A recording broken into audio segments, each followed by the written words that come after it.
Looks like we're at a pretty stable number. I think I'll go get started at least with introductions, and then if people will be able to join us if they come in a little late. Thanks for making time out of your busy schedule, and hopefully you're able to grab a little lunch as we chat here. My name is Dale Gentry. I'm the Director of Conservation for Audubon's Upper Mississippi River Regional Office. Our goal today is to provide you with some information about the marsh bird surveys that some of you have volunteered to assist with. So we'll be giving a presentation and then setting aside time for you to ask questions. I'm joined by, I think, a couple of my Audubon colleagues. We'll see if the format that we've set up here will give them a chance, hopefully, to introduce themselves. Um, DJ, do you want to go ahead and introduce yourself? Yep. Hi, everyone. I'm DJ Langfels, also with Audubon, Upper Mississippi River, and I'm the engagement manager for the region. So on this project, helping to recruit and coordinate volunteers. And we got Sarah promoted to be able to see her. So go ahead. Great. Hey everyone, Sarah Hewen. I'm the Senior Conservation Manager with Audubon Upper Mississippi River, based in central Minnesota. And yes, I am also helping Dale with recruitment and getting sites verified, things like that. Thank you. Yeah, thank you, Sarah and DJ, for joining us. And we do have a team of a few other people that are also assisting with the project from Audubon's National Science Team and elsewhere. But at least for the purposes today, the three of us are here to provide you with information, do our best to answer your questions in preparation for marsh bird surveys this summer. So I'm going to get us started. I do encourage you, please, to put questions into chat. And then my goal is to spend about 40 minutes, maybe give or take, giving a presentation, and then we'll reserve the last 20 minutes or so for questions. So let's see if I can get this to go forward. So our roadmap again is I'm just going to try and provide some background on why we're doing a marsh bird survey. I think some of you will understand the value in doing that. For others, maybe not as much. So we'll spend a little time on that. We'll spend most of our time talking about how the surveys will work so that those of you that are interested in volunteering can understand what what the work process will be like, what the roles and responsibilities will be. We'll spend a little time toward the end talking about what sort of experiences we want our volunteers to have, what sort of equipment we will provide versus things that you'll need to provide yourself, and then some responsibilities around things like participating in volunteer training, etc. And then again, we'll spend the rest of the time answering questions. So if you do have questions as they come along, please put them in the chat and we'll get to those when we get to the end of the session. So starting with who we are, I imagine most of you are familiar with Audubon. DJ and Sarah and I are all representatives of the Audubon's Upper Mississippi River Regional Office. We were formerly Audubon, Minnesota, but now Audubon, Minnesota is no longer in existence in its previous format, and it's now a regional office that covers Minnesota, Iowa, and Missouri. And we are part of the National Audubon Society, which is a nonprofit organization that is all about conservation of birds and the places they need today and tomorrow. And so we're involved in all kinds of statewide habitat management projects and projects like this where we're doing bird monitoring to inform habitat conservation, to inform bird conservation overall. So this is one of our projects, and I want to provide a little background on why we're doing this. This is not a comprehensive survey of all birds. We're specifically going to marsh habitats and specifically sampling for secretive marsh birds because those birds are very challenging to get a good assessment of their populations and their status and how they're doing. And this is well known that marsh birds have been challenging to monitor for a number of reasons. And it's largely because of the main methods that we use for comprehensive bird monitoring, like the breeding bird survey and the Christmas bird count and breeding bird atlas, are mostly passive monitoring processes, right? They wait for birds to call and you document what you detect through sight and sound. But with many secretive marsh birds, they just don't call often enough to pick them up. So here's, for example, what we find from breeding bird survey data for least bittern in Minnesota and Wisconsin. So they're showing up on breeding bird survey routes, but not very many. And if we compare that with what we get from eBird data, which is also an imperfect assessment because most people are only birding and the really the best habitats are not reporting everything they see, and but we see a significant increase in the amount of what's detected just from eBird, which, like I said, is an imperfect assessment of the population versus the breeding bird survey.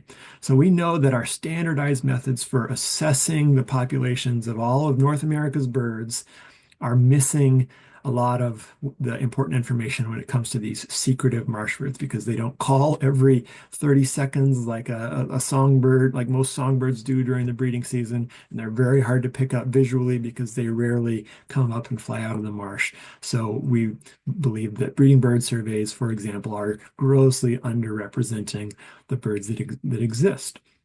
Now, in addition to them just being challenging to monitor, many of them are of great conservation interest. This is a list of Minnesota marsh bird species that are identified by the Minnesota State Wildlife Action Plan as species of greatest conservation need. Right? So many of these marsh species are declining in part because of impacts to their habitats, not to mention other factors like the prevalence of pesticides and climate concerns and migration and everything else. Many of these species are declining, so it's imperative that we get a good assessment of how their populations are doing so that we can better direct our conservation action to prevent them from further declines.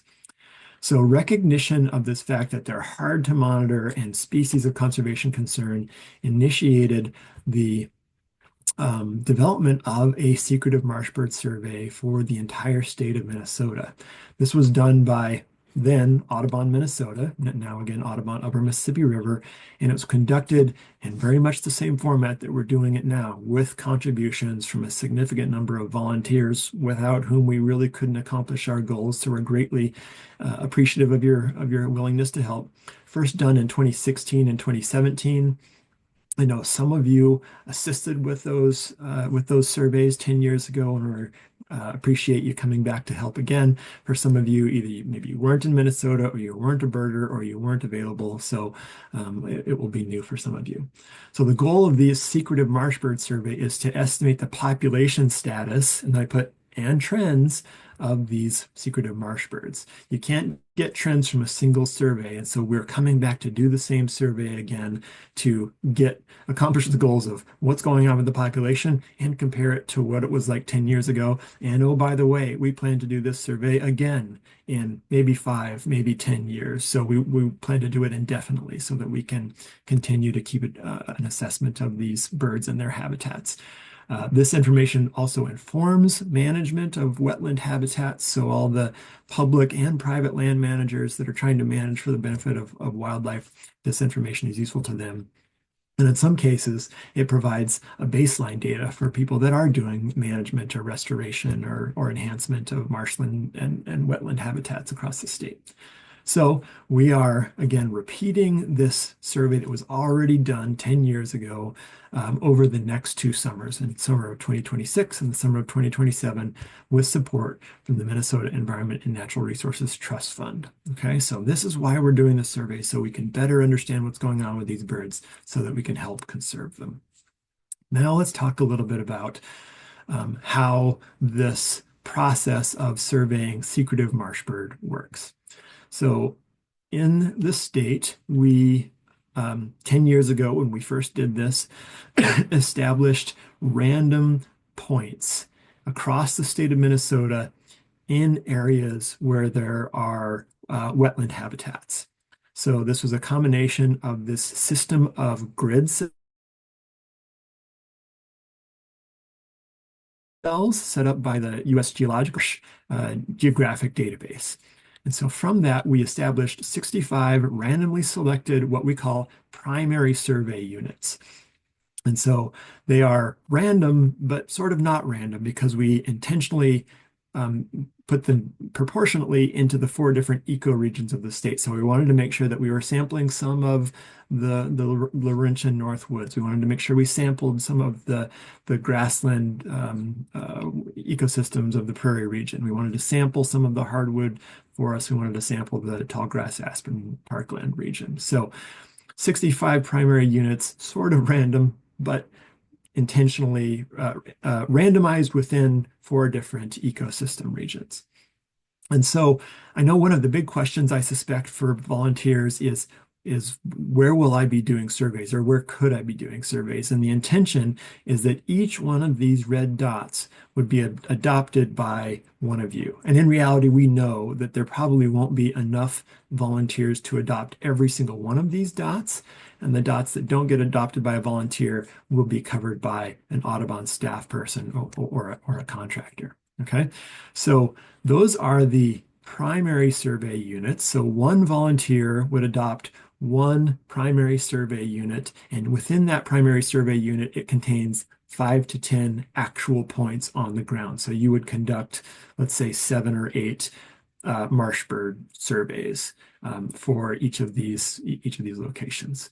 So what we are going to, in order to assign these points, what we are going to request that you do is share with us up to 5 of these points that you prefer. So they could be points close to you that are easy access. They could be points close to your cabin or your cottage. They could be points where you just feel like, hey, that'd be an awesome spot to go birding. I would love an excuse to go up there and do some monitoring.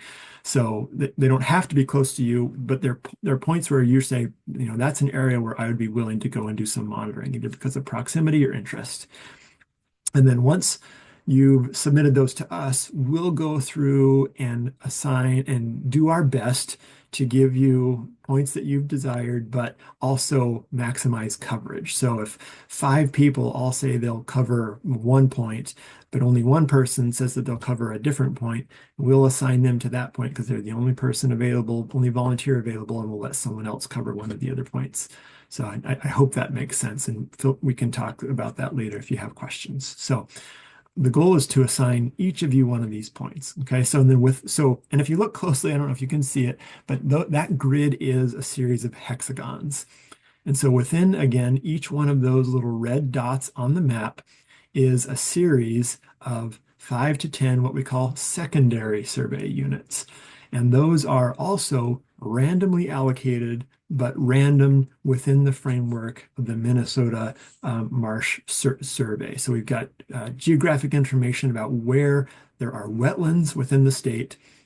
And so those points are assigned in areas that are designated as wetlands. And so those points are created. We ensure that they are at least 400 meters apart, because if they're too close together, then you risk double counting birds that you could hear from 150 or 200 meters away. So we ensure that they're spread far enough apart. And you can see there are more than 10 points here. So we then follow up with a further scrutiny and ground truthing of these points. And we went out and visited them when we initially did this 10 years ago to ensure that they are accessible, either if they're on private lands, that they're close to a road, or if they're on public lands, that they are something we could get to on foot. You don't need a canoe or a kayak or something along those lines, or have to walk over private lands. We want to make sure that they are the right habitat, that they are some sort of emergent marsh habitat. And if we designated them as, no, that's not marsh, then we crossed off that point, said we're not going to survey that, that the statewide marsh bird assessment doesn't accurately represent this as wetland habitat. So it does have to be marsh, but also worth noting that with this study design, we can't just survey the really pristine, awesome places that have the best suite of birds. We do need to assess some of the poorer quality habitats in order to truly get a sense for the bird community. So we do need to go out and do monitoring at some of the smaller or lower quality habitats out there. So Once the points are determined, whether they are suitable habitat and accessible, then we identify again a suite of 5 to 10 points within each hexagon. It wouldn't be more than 10, which will constitute the points that each of you is responsible for. If there are cases where points are not accessible, they can be moved a small distance up to 100 feet as long as they are maintain that 400-meter distance from the nearest point. We did further ground truthing this year where we compared the data in the previous survey in 2016 and 2017 to the current conditions. We did this with assistance from our geographic information systems specialist that created a really actually pretty cool little tool that had a swipe feature. This is just a screenshot, but you can see that little bar in the middle. And we were able to move that bar back and forth to compare the visual satellite images from 2016 to the satellite images from 2024 or 2025. And most of the points we were happy to see were still wetlands, and we said, okay, we'll go back out and resurvey those points. But some of the points were not. You can kind of see in this image that the image on the right was what it looked like in 2016. It was a wetland habitat. We surveyed it. When we went into the satellite imagery now, we found that it had been plowed and farmed. And so it was shallow enough that, and whether this was done legally or not, we can't say, or I should say, we don't know.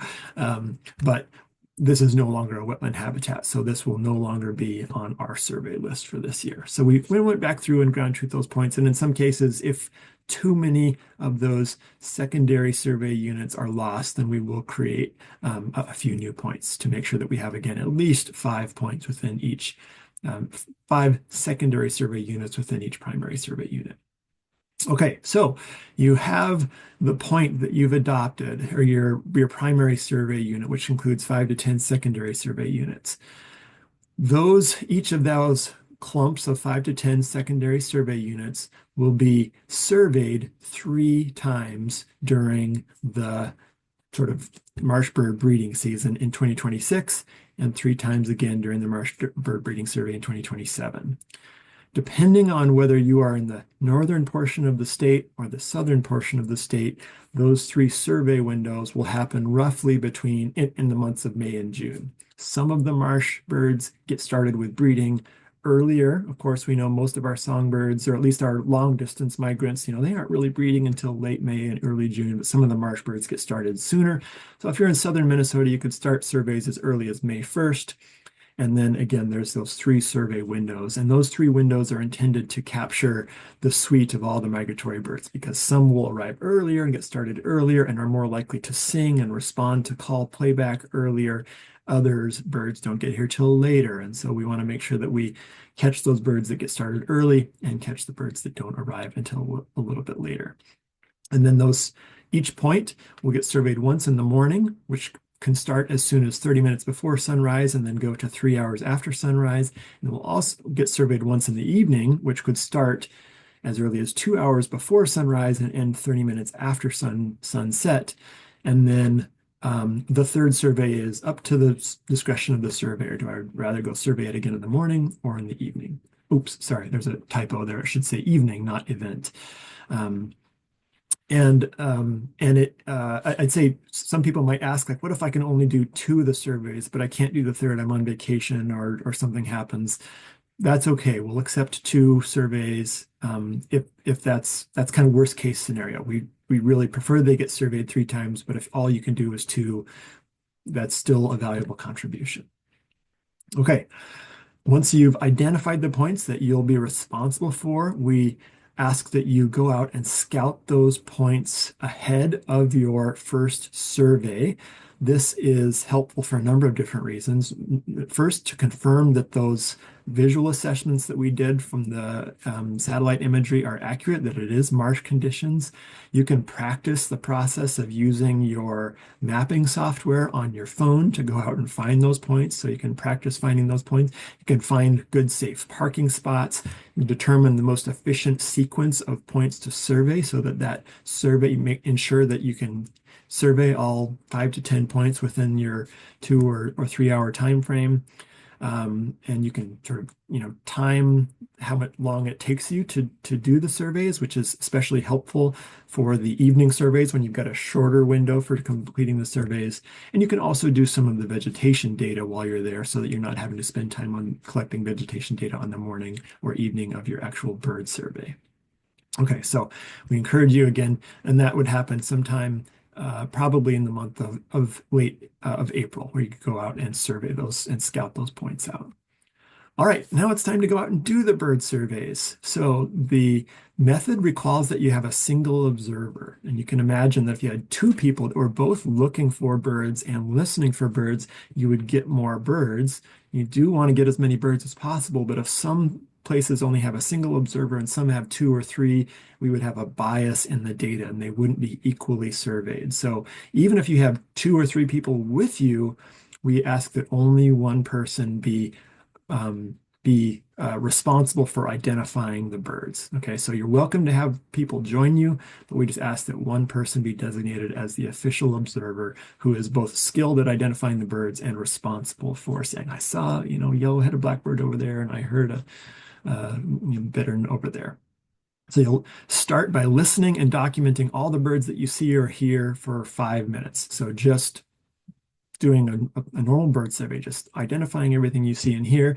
And then you do a call playback process where you'll use your phone to play the songs over a Bluetooth speaker to, to broadcast them loud, and then listen for a response, because many of these secretive marsh birds won't just call on their own at a frequent rate, but they will frequently respond to hearing their song. They think it's a competitor there, and so then they'll speak up and make their presence in the marsh known. The process of surveying is only keeping track of 20 species of birds. So there are 6 species that we call primary species. Those are the species that we will do the call broadcast process for. So we'll play their songs at the end of that survey period.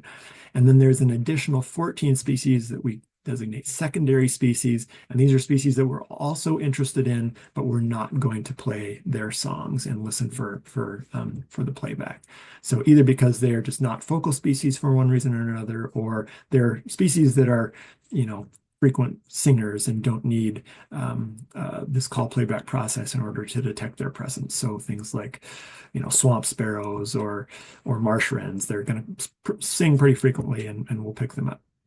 So the surveys are only for these species. So if you see some other exciting bird, there's a spot where you can put a footnote in, but we're not going to document those as an official part where we're trying to assess the populations of either of those. But we can still use that information. We're also going to avoid some exceedingly rare species. You notice missing from this list is red-winged blackbird. So we're not going to keep track of red-winged blackbird populations because we're focusing just on these a little bit more rare and elusive species. Although I suspect some of you would say red-winged blackbird populations are declining as well. Agree, probably something that can be considered, but there are other good pathways for documenting those declines. We're focusing just on these 20 species. So while you're out doing your survey, we will give you data sheets. And so we'll train you on the process of what data to collect on each of these species that you hear or see. And so again, collect all these data sheets. It's on paper data sheets. Your data won't be recorded in your phone. It's just a good old pen and paper and a clipboard. And again, over this brief calling survey period. And then there also will be vegetation data. And again, I recommend those vegetation data be collected at a scouting time. And again, I recommend you scout just a couple days before you go out and do your first survey. And we will train you on this process. I know most of you are like, I'm a bird person, but I can't identify all these marsh plant species. This is just really course level information. So like, what are the most common plants at this wetland you're surveying? So you don't have to get down on your hands and knees and identify everything to species. We just want to know what percentage of the wetland is covered by plants and what are the common plants.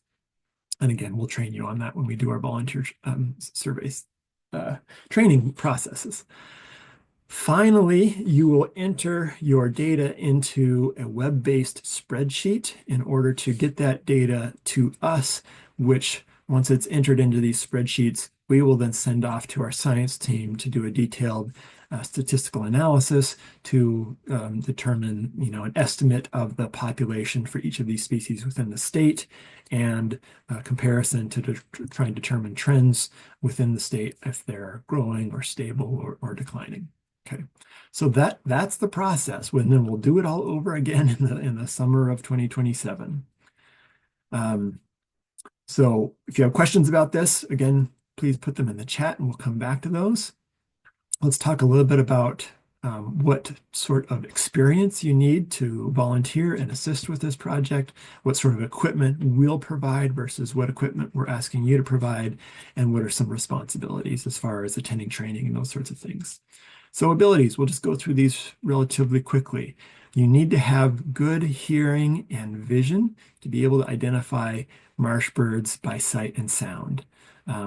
There is an assessment that we'll ask you to do just to confirm that you have the skills to identify these birds by sight and sound. It's a little online test. It won't take very long, but it plays a song and you tell us what bird you think that is. And so, we want you to take that and show us that you can identify these birds correctly. If you don't get it right the first time, you can go back and study and do it again. So we really value your participation. I know that some of you are ready to go today and others need some practice to prepare, but we do want you to have those abilities.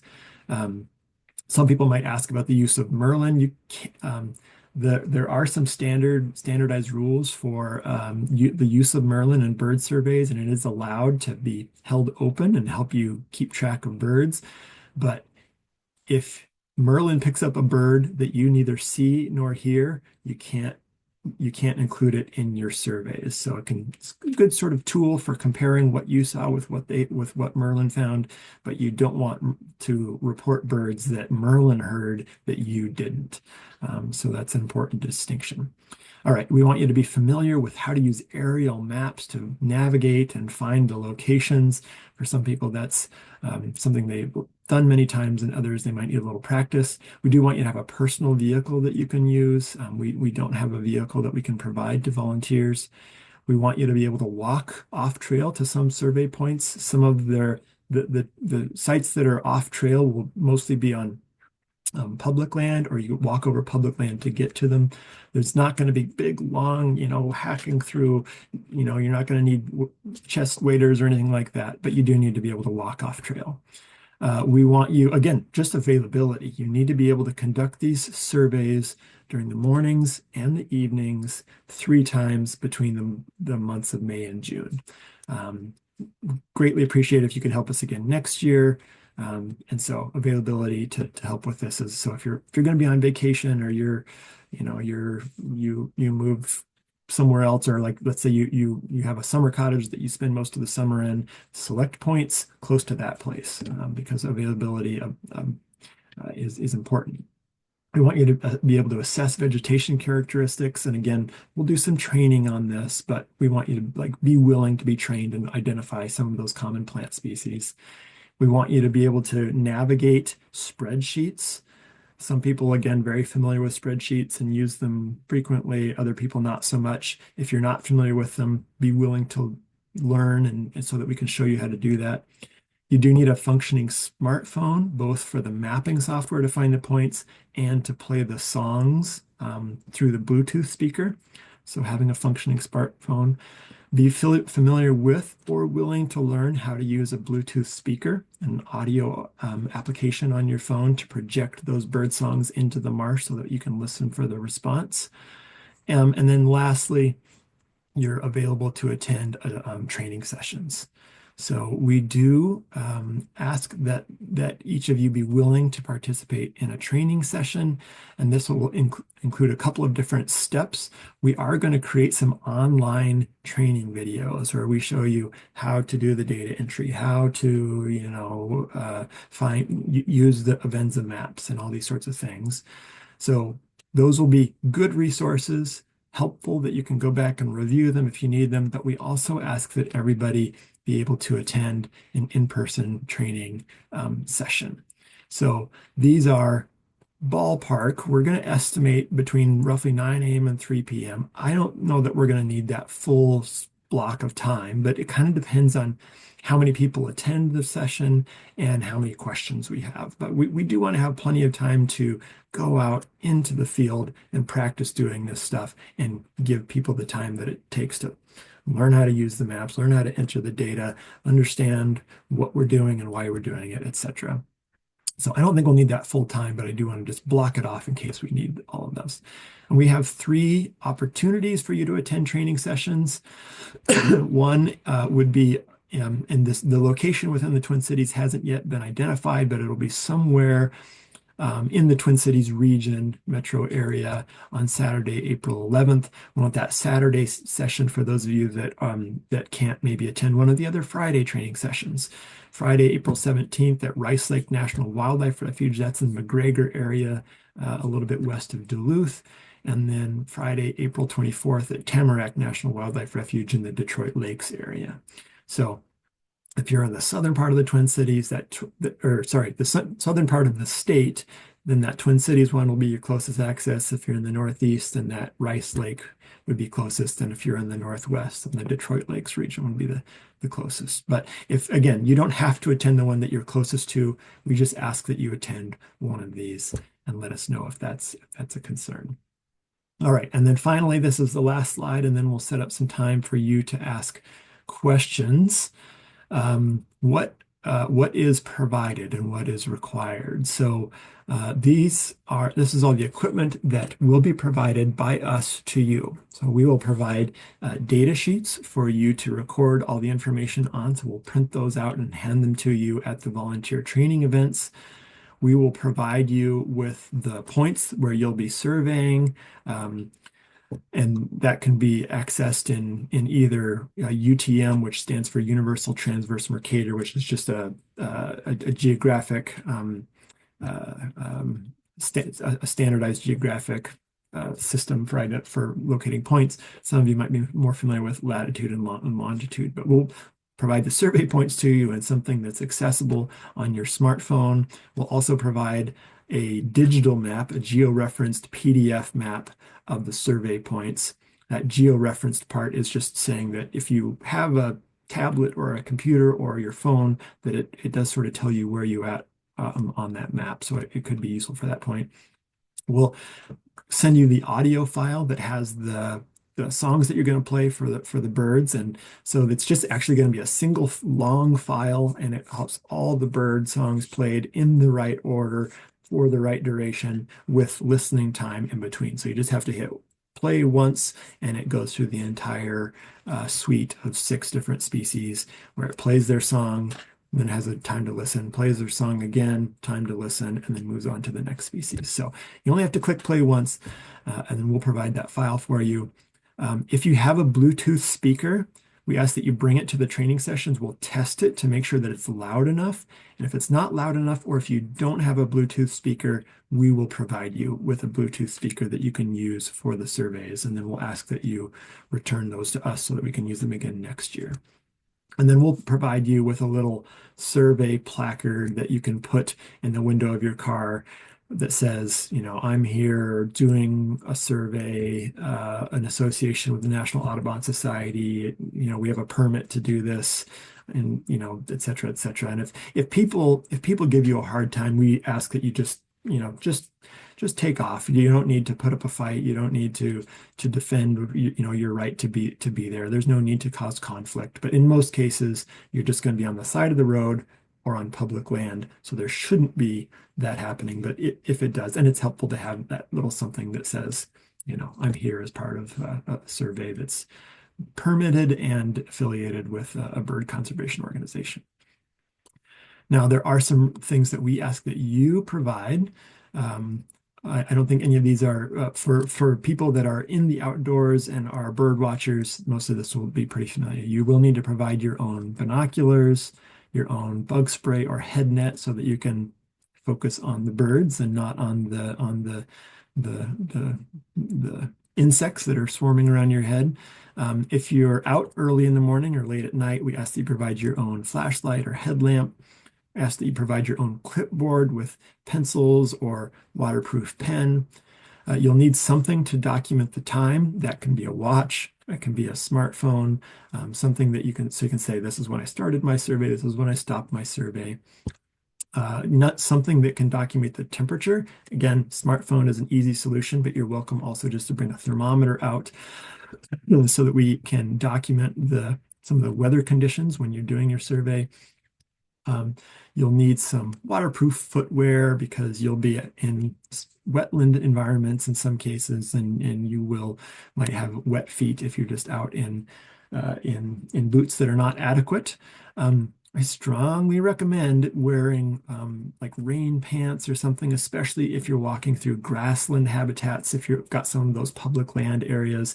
Anyone who's walked through tall grass or marsh after a sort of a dew-laden rain, you know that your pants will just be absolutely soaked. So having some sort of nice rain pants is really helpful. Of course, snacks and water to keep yourself alert and healthy.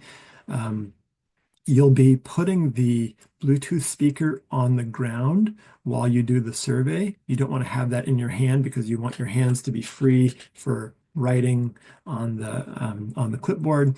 So some sort of just a plastic bag or something to put the speaker on the ground if the area where you're at happens to be a little wet.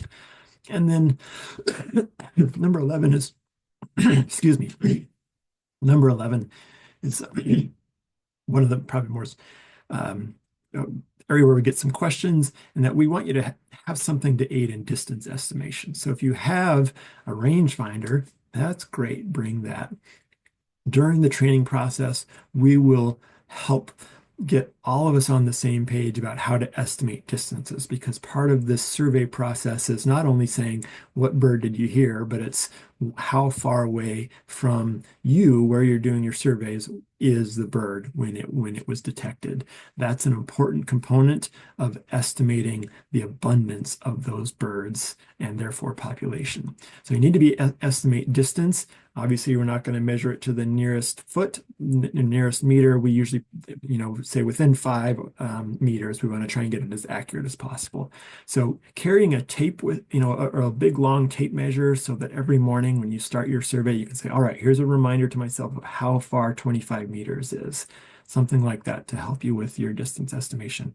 And then finally, hopefully we'll have some beautiful mornings and evenings during which you'll need a hat or sunscreen or something to block you, to keep you from being exposed to too much sun while doing the surveys. So that's the equipment provided and required. And I know I've gone through this sort of quickly, but that is the presentation.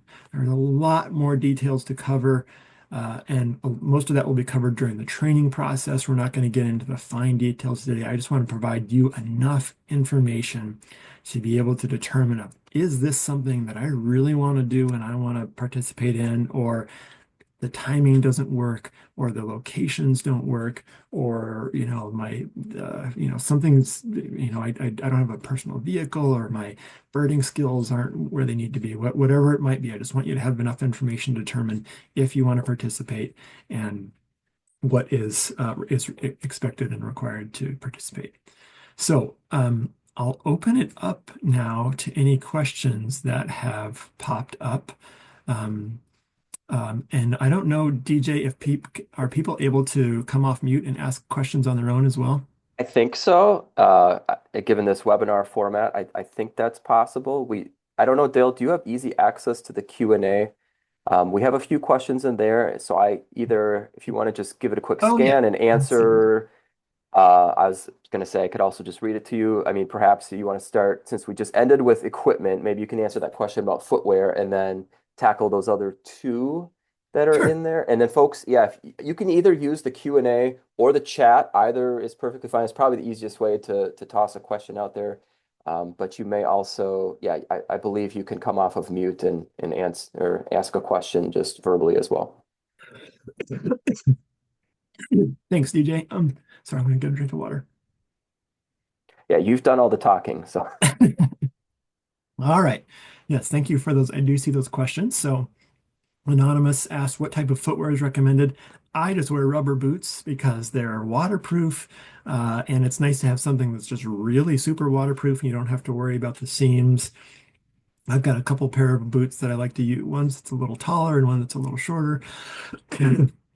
So that's what I would recommend. But I think the process of scouting your sites ahead of time will tell you what type of boots you need. And if you're a person who ended up with almost everything is on the side of a road and the vegetation's not that bad, maybe you could just do it in a pair of low top hiking shoes. But I like rubber boots when I'm in the field. That way I don't have to worry about my feet and I can just focus on enjoying the birds. All right, Mike Kortnick asks, are the points for this survey drawn from the same universe for the previous survey? If so, are they the same?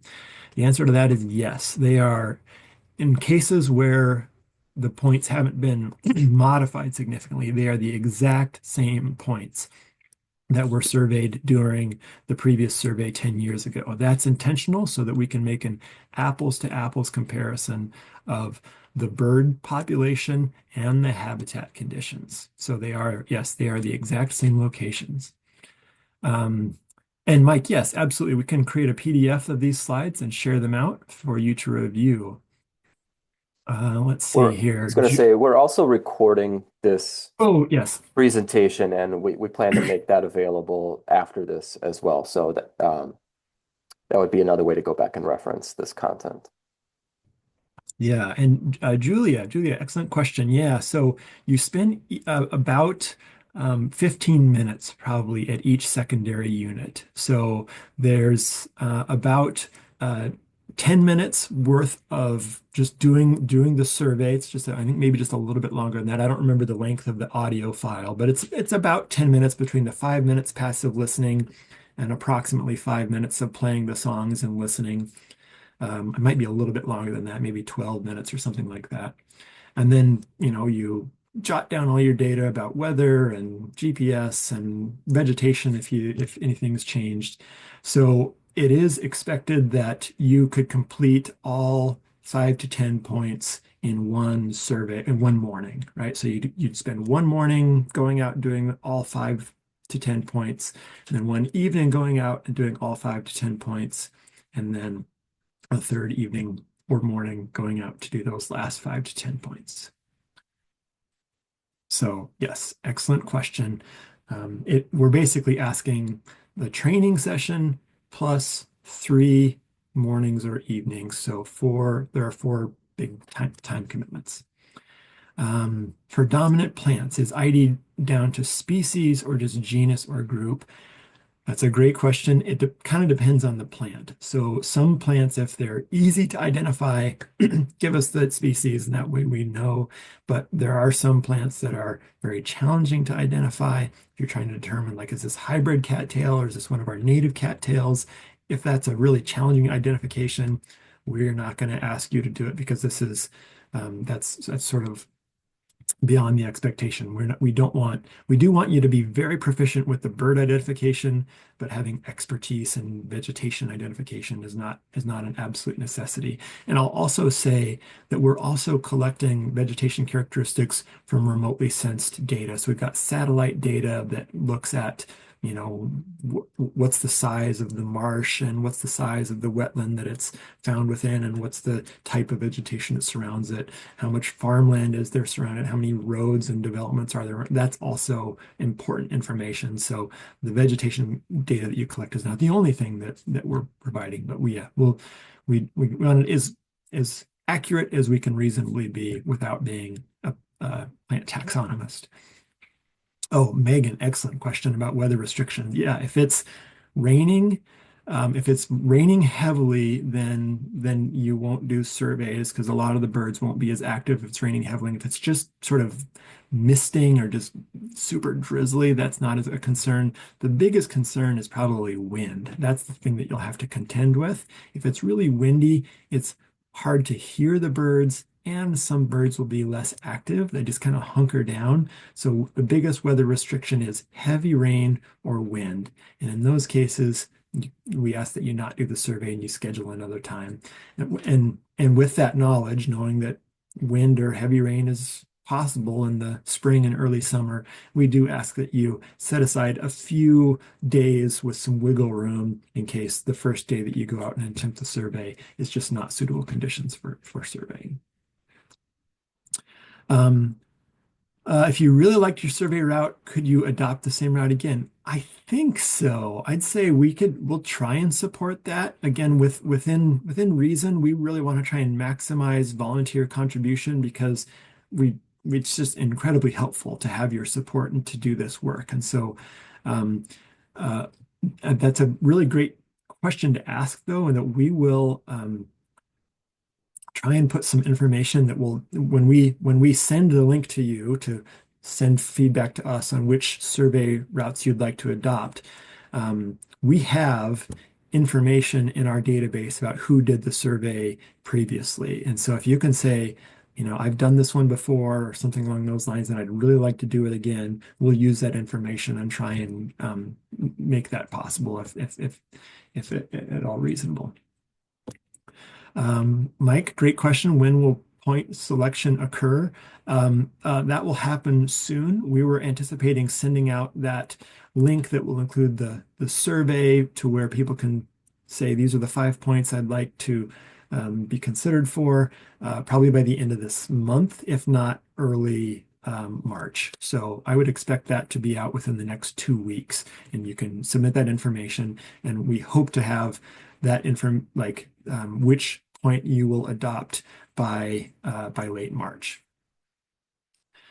Let's see here. We'll have let's see, do we survey each site morning and evening on the same day? No, you don't survey each site morning. So you do, let's say your first survey period is May 1st through May 15th. You'll do it in the morning or the evening. So let's say May 5th, you go out and I'm going to start in the morning. So you'll do that survey on May 5th in the morning. And then you'll come back again in that survey period between May 15th and June 1st, and you'll do that one in the evening. So you would survey that one, go back to the exact same points and do the exact same survey, but you would just do it in the evening block of time, and then come back in your June 1st to June 15th window, and you can decide based on your convenience or your preference whether you want to survey that in the morning or the evening. But we actually don't want you to survey those same points in the morning and the evening. We want to have gaps of time where we want those 3 different survey periods to be separated by gaps of time. Let's see here. We'll have a morning session and an evening session. Does the third session have to be morning or evening, or can it be midday? Yeah, thank you for asking that. The answer is no. We don't want surveys to be done in midday because birds just are not very active and not very vocal during the midday. So if you went in the middle of the day, we think you would miss a lot of birds that are there. So you'd have what we call false negatives. So you'd say, oh, I didn't pick up that bird, but it could be they were actually there, just because birds don't like to be active in the middle of the day when it's hot. They're most active in the morning. They're also fairly active at night, right before sunset. But they're not very active in the middle of the day. So the survey protocols say no surveys in the middle of the day. Excellent questions. I don't see any other questions coming up. If you do have more questions or something you want to ask sort of offline or privately, please send an email with your question in it to that Minnesota marshbirds@audubon.org email that's on the screen right now. We can respond to your questions via that email address. And I'll also say, DJ and Sarah, if you haven't already done it, can you put a link to the sign up? I know that many of you have already signed up to volunteer and expressed interest, but we also posted this webinar, on the Facebook page and a few other places. So if you are hearing about it today and it sounds like something you want to help with, but you haven't signed up and said, here's my name, here's my contact information, please include me. Please click on the link that's in the webinar chat right now and submit your questions, or sorry, submit your information there and we will do our best to include you in all of the communications that we send out to volunteers. Okay. I'm assuming I'm assuming people can't come in and ask their own questions since we haven't heard from you, or maybe you're just using the Q&A function, which is totally fine. I'm happy to stay on for another 10 minutes or as long as if there are other people in the webinar, I'll stick around in case you have questions.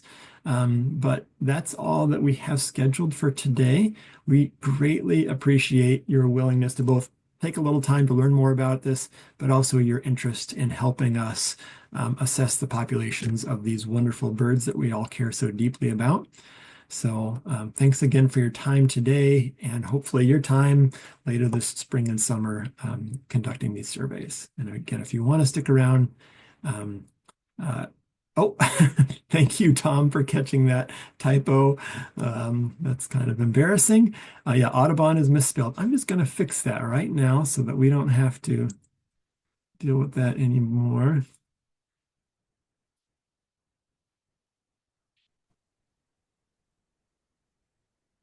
And somebody asked if there's going to be a sign up for the in-person trainings. And so, yeah, there are things to follow as have been discussed here, and including that, following this, like Dale mentioned, we want to get kind of that route selector tool out to folks that are interested, as well as, some of that kind of like testing around IDing these specific birds and starting to sign up for specific trainings. And so there's a number of steps to follow for those of you that are willing to carry on and do this, and this is going to work for you. And I want to confirm, I apologize. I thought the chat was open. I think it's maybe open for us. So I'm going to Oh, okay. assume that folks are seeing it and that link, as well as the Oh, yeah. corrected email that Sarah provided to sign up, because yes, that is our source of truth, our master list right now for all of you that are interested in the way that we're going to continue to follow up on all of these remaining things in terms of training. Yep. And let's see here.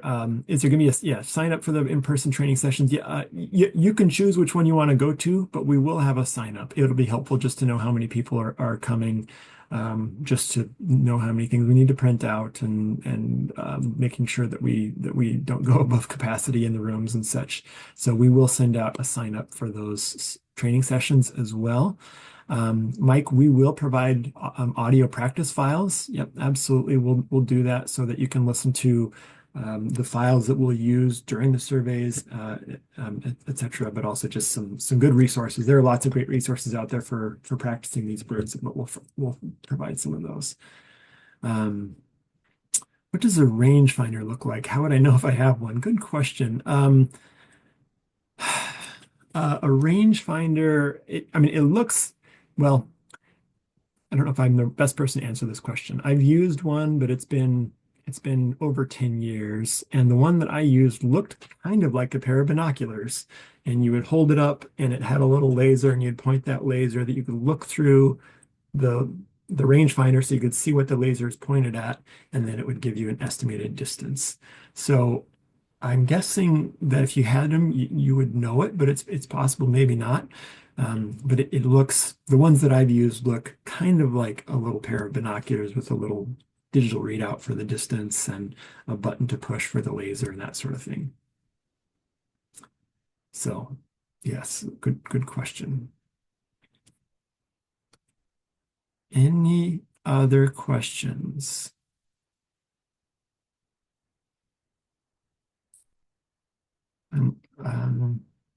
Lucy K for I see a question that says for the sound. I don't know if that's.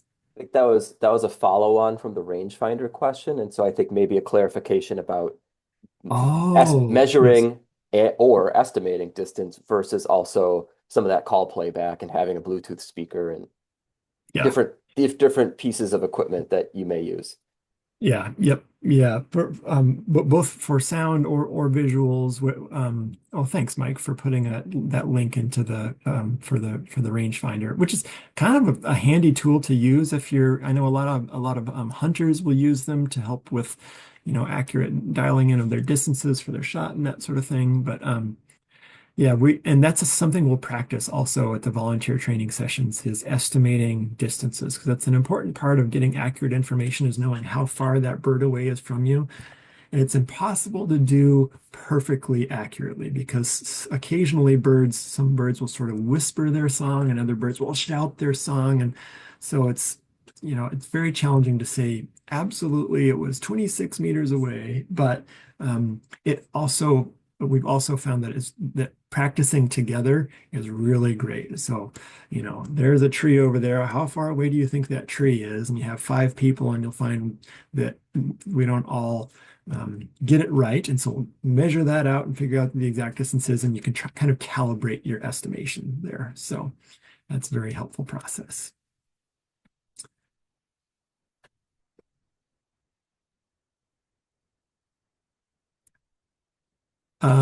Yes, lat long will be provided. Also UTMs.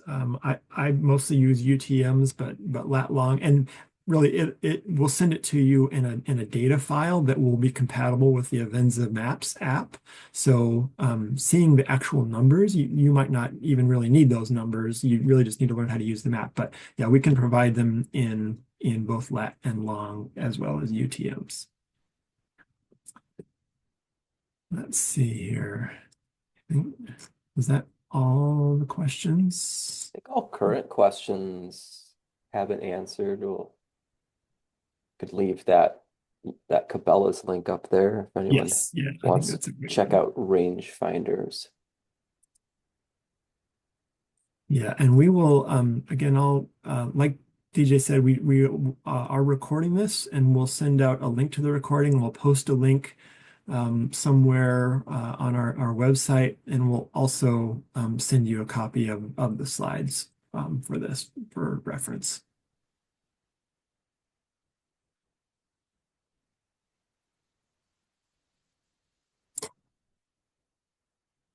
Okay, if there are no more questions, again, greatly appreciate your time. Looking forward to getting to meet you when we do our volunteer training sessions, and appreciate your interest and your desire to be involved in bird conservation in Minnesota.